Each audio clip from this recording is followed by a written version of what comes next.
Bonjour et bienvenue dans Le Monde Devant Soi, le rendez-vous géopolitique de Slate. Je suis Christophe Caron et je suis en compagnie de Jean-Marie Colombani, directeur de la publication de Slate. Bonjour Jean-Marie. Bonjour Christophe. Et d'Alain Frachon, éditorialiste au Monde et spécialiste des questions internationales. Salut Alain. Salut Christophe. C'est une attaque décrite comme massive qui a touché la ville ukrainienne d'Odessa dans la nuit du jeudi 14 au vendredi 15 novembre. La Russie a lancé 29 drones et un missile, détruisant un immeuble, tuant une civile, blessant 10 personnes et privant 40 000 autres personnes de chauffage selon les autorités locales. L'avenir se fait toujours plus sombre pour Kiev avec l'élection d'un Donald Trump qui semble peu enclin à poursuivre l'effort déployé par Joe Biden et par l'arrivée d'un nouveau belligérant dans le conflit, la Corée du Nord, qui aurait envoyé une dizaine de milliers d'hommes pour combattre aux côtés des Russes.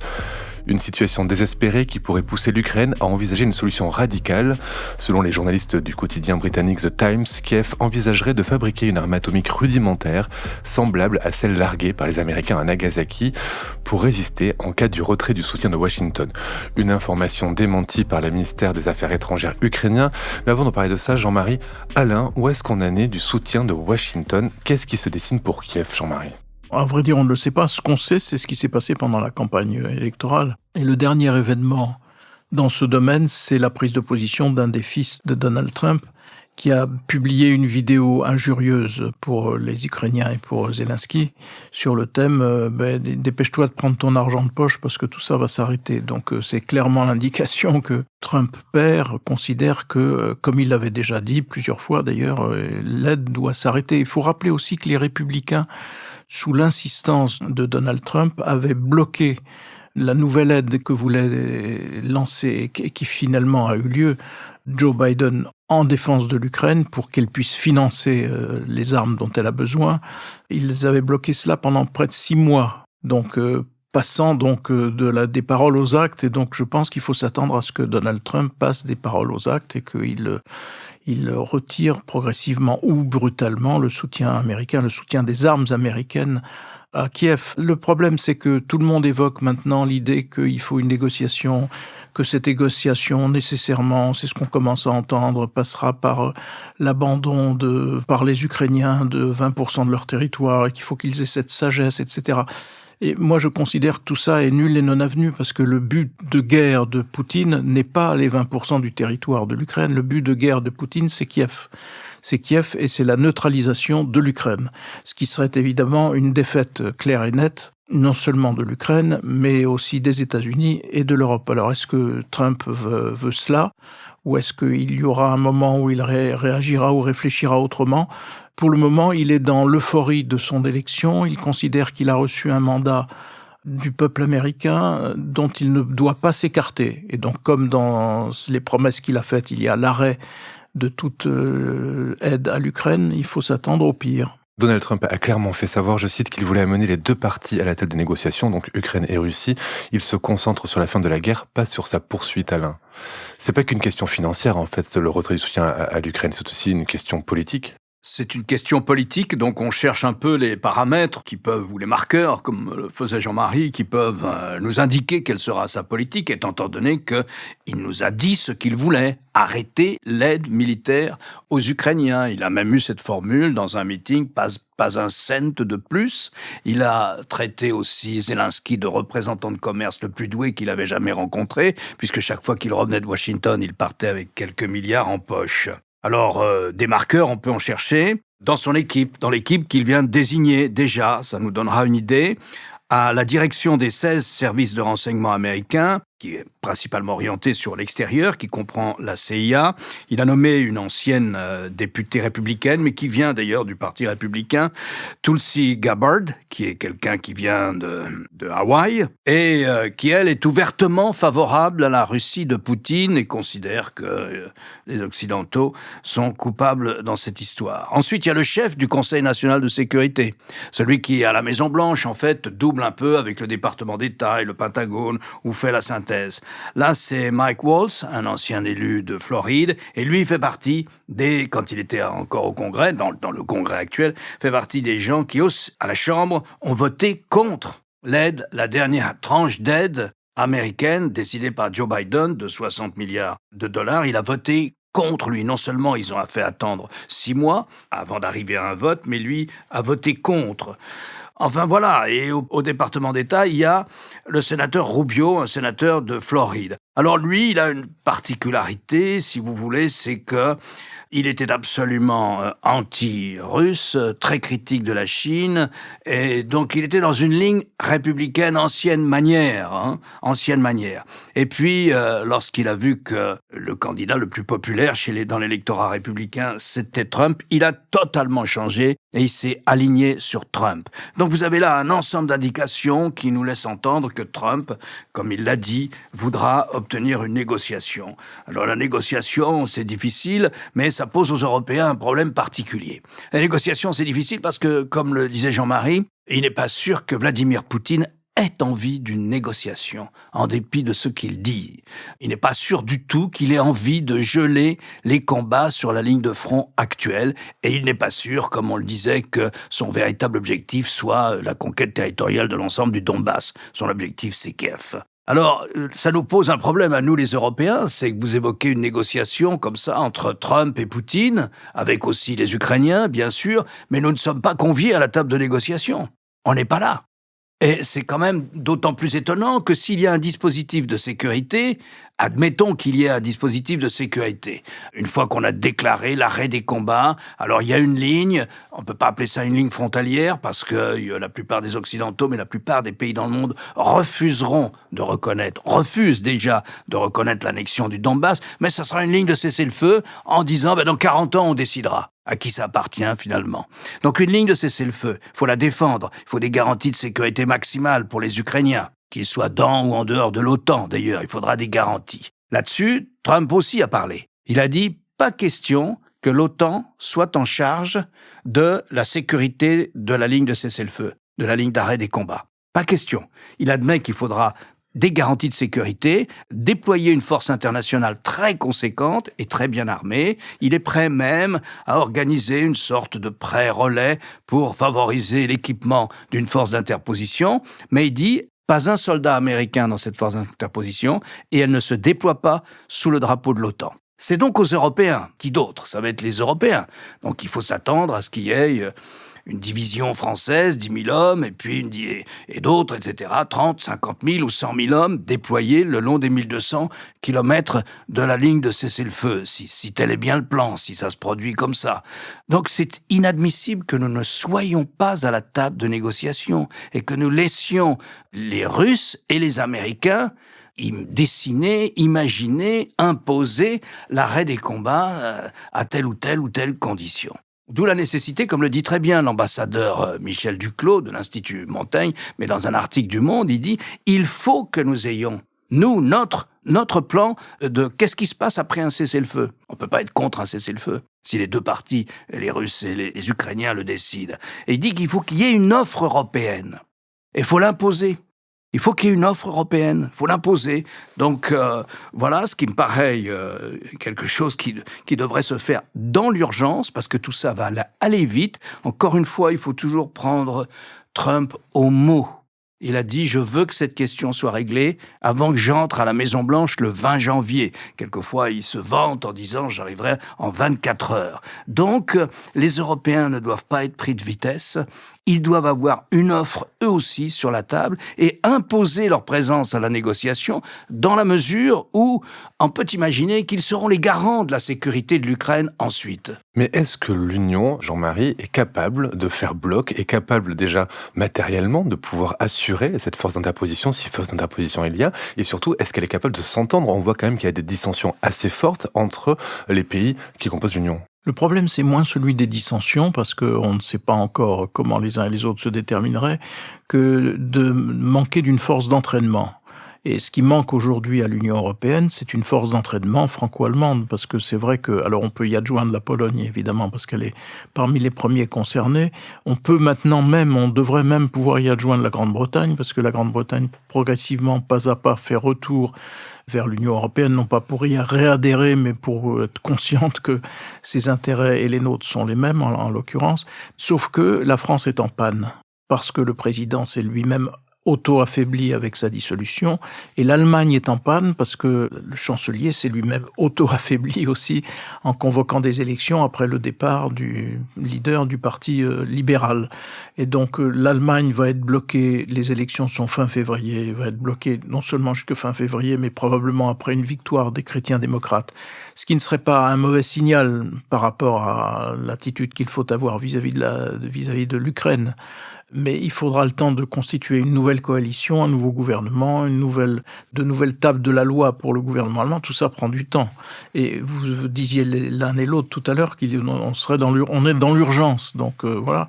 Donc c'est ça qui fait défaut à l'Union européenne. Alors que reste-t-il ? Il reste le point de savoir ce qui peut, séduire Trump ou l'infléchir. Les regards vont se tourner vers Madame Meloni. D'abord parce qu'elle est clairement atlantiste et parce qu'elle a pris des positions comme elle vient de l'extrême droite. C'est une famille d'esprit qui est sympathique, a priori, pour Donald Trump. Donc peut-être l'Italie usera-t-elle de ses bons offices pour faire réfléchir Donald Trump sur la radicalité de ce qu'il propose et donc sur le fait qu'il faudrait peut-être être plus nuancé et en tout cas en tenir compte davantage de ce que peuvent dire les Européens que Trump n'en avait l'intention. Mais encore une fois, tout ça, ce sont des si, des mais, des peut-être, on ne sait pas. Donc, on va encore une fois attendre que Washington se détermine, mais avec un problème aigu en Europe qui est qui va réunir les 27, qui va réunir tout le monde pour dire, voilà, il faut absolument, avec un cheval de Troie, évidemment, Poutino-Trumpiste dans l'édifice européen, qui est évidemment Viktor Orban. Alors justement, c'est ma question suivante. Est-ce que Viktor Orban, donc le Premier ministre hongrois, peut bloquer les initiatives européennes ? Est-ce qu'il a le pouvoir d'empêcher l'Europe de faire tampon entre l'Ukraine et la Russie ? Non, d'abord parce que ces questions-là ne sont pas encore définies comme des compétences européennes avec des majorités qui soient soit des majorités, il n'y a pas d'unanimité requise. Il y a des pays qui peuvent se constituer ensemble et qui peuvent agir ensemble. On ne peut pas être empêché par Viktor Orban, mais Viktor Orban peut faire des dégâts parce qu'il peut servir encore une fois de cheval de Troie. Parce qu'on a vu son chantage quand même, on a vu le chantage il y a quelques mois à l'aide européenne à l'Ukraine. Oui, mais il ne l'a pas bloqué, d'une part, et puis d'autre part, il faut rappeler que, alors ça peut changer si Trump décide de financer la Hongrie, mais la Hongrie a impérativement besoin de l'Union européenne pour sa vie quotidienne, pour ses investissements, bref. Donc il est assez hypocrite dans ce domaine, Viktor Orban. Mais il va être un des éléments qu'il faudra regarder de près, pour deux raisons. D'abord parce qu'en effet, il est proche de Vladimir Poutine, mais aussi parce que Trump s'en inspire sur le théâtre national de politique intérieure américaine. Il s'inspire de la démocratie dite illibérale. Donc tout ça fait partie d'un grand maelstrom. Mais pour revenir à l'essentiel, c'est-à-dire qui peut consolider la défense, il y aura évidemment un problème de financement. Et sur le financement, les Européens ont déjà dit quelle était la voie qu'ils allaient rechercher, qui est d'utiliser, ce qui a déjà commencé, d'utiliser les frais ou les milliards de dollars qui ont été gelés dans les avoirs russes à cause des sanctions contre la Russie. Ils vont les utiliser pour aider l'Ukraine. Vous avez dit l'un et l'autre que l'objectif de Vladimir Poutine n'était pas forcément le Donbass, mais peut-être Kiev. Est-ce qu'il en a vraiment les moyens ? On a vu le 12 novembre un accord signé entre Moscou et Pyongyang, la Corée du Nord. On sait que 10 000 soldats nord-coréens sont sur le terrain ukrainien. Ça a été confirmé ces derniers jours. Si il fait appel à la Corée du Nord, est-ce que ça veut dire qu'il a du mal à recruter en Russie ? Est-ce que ça veut dire qu'il n'a pas assez de capacité militaire pour pouvoir justement mener cette guerre jusqu'au bout, Alain ? Je pense qu'à Washington et à Moscou aussi, il y a des contraintes. Il y a des contraintes comme que vous évoquez pour la Russie. Il y a quand même eu 600 000 victimes. Probablement peut-être 100 000 morts et le reste des blessés côté russe. Donc il est face, malgré tout, il n'a pas de problème d'opinion publique, puis c'est un dictateur. Mais tout de même, c'est pas facile non plus. Et comme vous le dites, il a peur de mobiliser. Sinon, il n'aurait pas recruté 10 000 mercenaires nord-coréens. Donc c'est pas forcément très facile non plus pour lui, même si en ce moment, sur le terrain, tout marche bien pour l'armée russe. Ils ont trouvé un type de bombe qui sème la terreur toutes les nuits dans les grandes villes d'Ukraine, qui a démoli, on ne sait pas jusqu'à quel point, mais qui a démoli en bonne partie le système énergétique du pays à l'aube de l'hiver, où il va faire -10, -20. Vous évoquiez Odessa tout à l'heure. Quand on regarde les images, on voit bien que les gens sont frigorifiés aussi, même si c'est au bord de la mer Noire. Et il progresse à l'intérieur de la Russie pour reprendre, il a repris la moitié du terrain conquis par l'armée ukrainienne, dans une opération qui finalement, sur le plan stratégique, se solde par un échec, parce que ça n'a pas arrêté l'avancée des Russes ailleurs. Et ailleurs, il progresse pour parachever la conquête de l'ensemble de cette région frontalière qu'on appelle le Donbass. Mais il a des contraintes, bien sûr qu'il a des contraintes. Et je dirais que c'est pour ça aussi que de l'imaginer prêt à négocier comme ça à n'importe quelle condition, une sorte de cessez-le-feu qui figerait la situation, là, c'est pas facile pour lui non plus. Alors, il n'a pas d'opinion publique, il n'a pas de parlement, mais c'est pas facile non plus. Après, il a quand même laissé, ça fait plus de 2 ans et plus, il a laissé toutes les télévisions d'État développer des thèmes extrêmes, développer une sorte d'ode à une victoire invraisemblable de la Russie sur l'Occident, que la Russie allait remporter une victoire magistrale sur l'Occident. Donc c'est pas facile non plus. C'est pas facile aussi pour Donald Trump, même si l'ensemble de l'opinion américaine majoritairement considère qu'il faut arrêter les guerres lointaines. Encore qu'en l'espèce de guerre lointaine, il y a des soldats américains, il y a des experts américains bien sûr sur place, mais enfin, il n'y a pas vraiment de soldats américains comme il y en a eu. Mais il y a un précédent dont il doit tenir compte et dont il va tenir compte, je crois. Et ça va plaider en faveur des Ukrainiens. Le précédent, c'est le précédent afghan. C'est la manière dont Biden se retire unilatéralement d'Afghanistan au mois d'août 2021, c'est-à-dire un véritable désastre, avec le retour à Kaboul des talibans après je ne sais combien d'années de guerre, 2001, oui, à 2021, après quasiment 20 ans de guerre. Il y a un investissement énorme des États-Unis en Afghanistan, une misérable défaite, quelque chose d'une humiliation. Je crois qu'on a oublié à quel point cette affaire-là a commencé, dès le début, à figer l'image de Biden comme un président faible.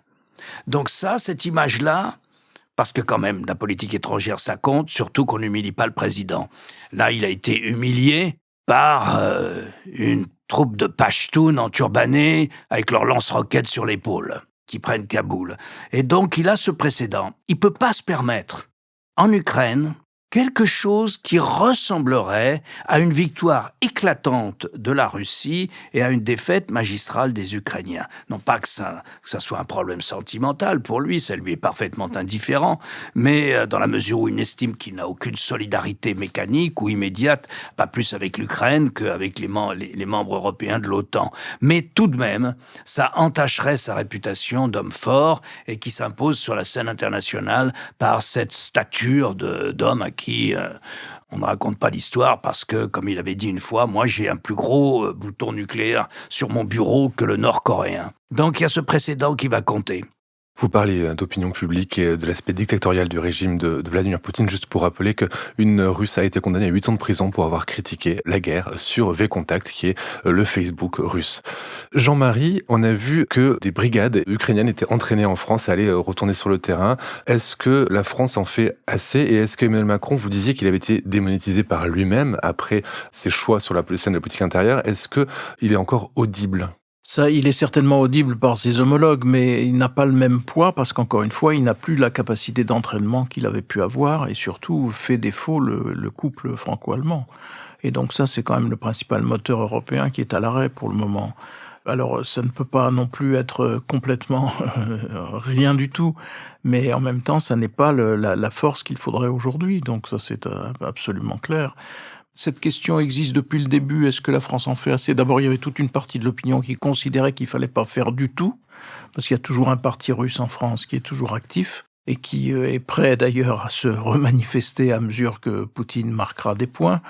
Mais ensuite, il y a de la part de la France une attitude qui est globalement conforme à ce qu'on pouvait attendre d'un pays comme le nôtre et qui est en phase avec l'effort que les Européens ont décidé de faire. Puisque les Européens, en milliards d'euros dépensés, ont dépensé à peu près autant que les États-Unis. Mais la question n'est pas de savoir si la France en fait assez ou pas assez. La question est de savoir ce qui est autorisé ou non aux Ukrainiens dans l'usage des armes qu'on leur donne. Et donc dans l'usage des missiles qu'on leur vend, d'ailleurs on leur donne pas, on leur vend.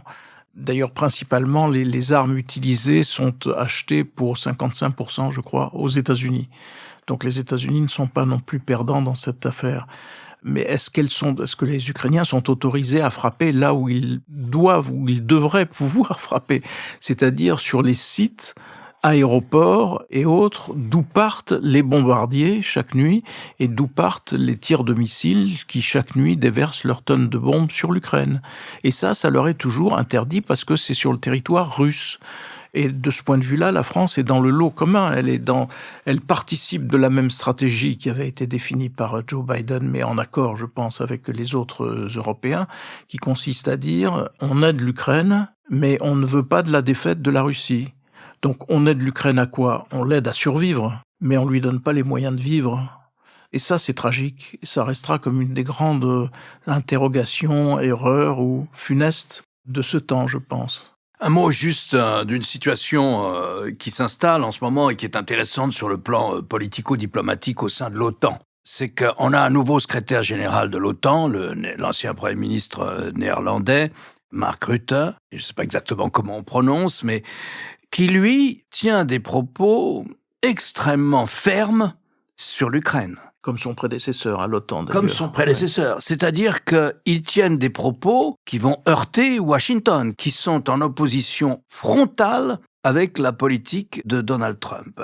Et il l'a fait encore cette semaine. C'est-à-dire qu'on sait que Donald Trump va être le président, et lui, il a une manière presque de le mettre devant le fait accompli, en disant « Jamais nous ne laisserons tomber l'Ukraine, et il faut plus d'armement, plus de ceci, plus de cela ». Ça veut dire quoi ? Ça veut dire peut-être qu'est en train de se dessiner un pilier européen de l'OTAN qui pourrait être l'amorce, enfin, d'une politique européenne de défense commune à partir de l'OTAN, tout en restant dans l'OTAN, mais avec un progressif désengagement américain si Trump le souhaite. Donc je trouve que c'est assez intéressant de voir en ce moment la tonalité totalement différente de propos entre le Washington de Donald Trump et le secrétaire général de l'OTAN, l'Européen, Mark Rutte. Et si c'était le cas, ce serait une révolution copernicienne pour la plupart de nos partenaires et amis européens, parce qu'ils ont toujours été hostiles à l'idée même d'une défense européenne, en arguant du fait qu'ils avaient la protection de l'OTAN. Mais cette protection étant appelée à disparaître avec Trump, il faudra bien se convertir à une défense européenne. Merci Jean-Marie, merci Alain. Alain, je rappelle votre chronique chaque jeudi dans Le Monde et sur lemonde.fr. Cette semaine, vous expliquez comment Donald Trump va faire ce qu'il a promis qu'il allait faire pendant sa campagne. Je ne sais pas si c'est très rassurant, j'invite les auditeurs et auditrices à lire votre chronique donc dans Le Monde. Jean-Marie, quant à vous, je rappelle votre émission politique le jeudi aussi sur France 24. Merci messieurs, on se retrouve la semaine prochaine pour un nouvel épisode du Monde devant soi. Au revoir Christophe. Au revoir Christophe.